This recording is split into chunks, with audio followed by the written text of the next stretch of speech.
Aujourd'hui, à Comment c'est fait. Les moteurs électriques. La réalisation d'un véritable tour de force mécanique.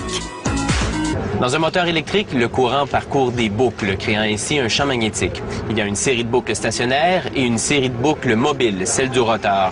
Leur champ magnétique s'attire et se repousse, ce qui fait tourner le rotor et entraîne le mouvement.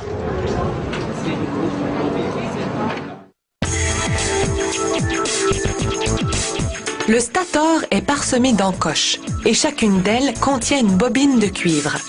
Plus le moteur est puissant, plus le stator est gros et plus les encoches sont larges. La première étape consiste à garnir les encoches d'isolation. Celle-ci permet de garder la tension électrique dans les bobines.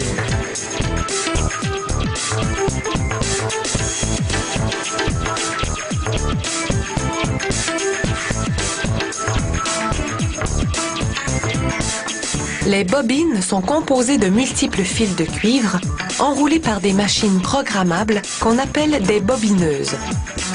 Plus le moteur est gros, plus il y a de fils par bobine. Dans le cas de ce modèle-ci, chaque bobine compte 13 brins de fils de cuivre.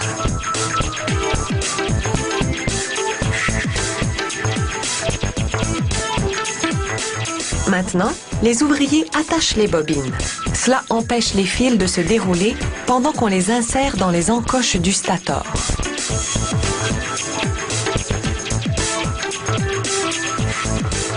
Les ouvriers couvrent chaque bobine avec de l'isolant en fibre de verre. Puis, à l'aide de feuilles de fibre de verre, ils doivent isoler la partie de la bobine située à l'extérieur des encoches. Ensuite, ils insèrent des cales de fibre de verre pour bloquer les bobines dans les encoches.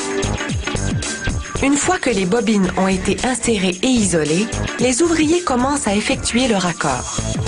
On enfile une douille d'étanchéité en acrylique aux deux bouts de chaque bobine.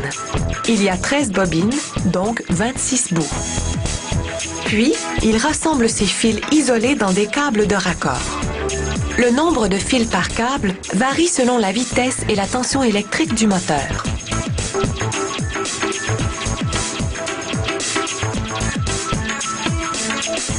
On soude ensemble les fils regroupés et on isole les câbles.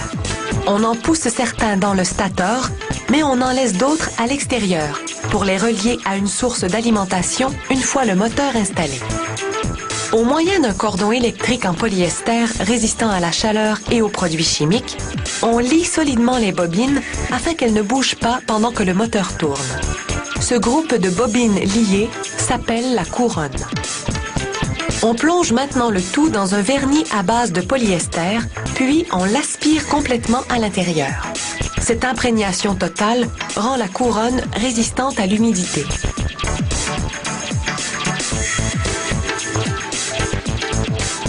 Ensuite, on enfourne la couronne pendant 6 heures. Le vernis durcit, ce qui rend la couronne rigide. Maintenant, on doit équilibrer le rotor. S'il est déséquilibré, il fera vibrer le moteur, ce qui nuira à sa performance. On procède comme le ferait un mécanicien pour équilibrer des pneus de voiture, mais avec 100 fois plus de précision. Puis, on glisse doucement le rotor dans le stator en veillant à ne pas endommager la couronne. Le rotor va tourner sur des roulements d'acier. On chauffe les roulements pour les dilater et les installer plus facilement. On y souffle de l'air froid pour les rétrécir et obtenir un ajustement bien serré. On procède de la même façon pour le couvercle arrière du moteur.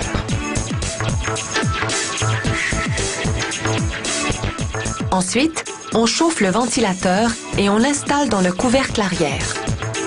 Le ventilateur sert à refroidir le moteur en marche afin de l'empêcher de surchauffer et de se briser.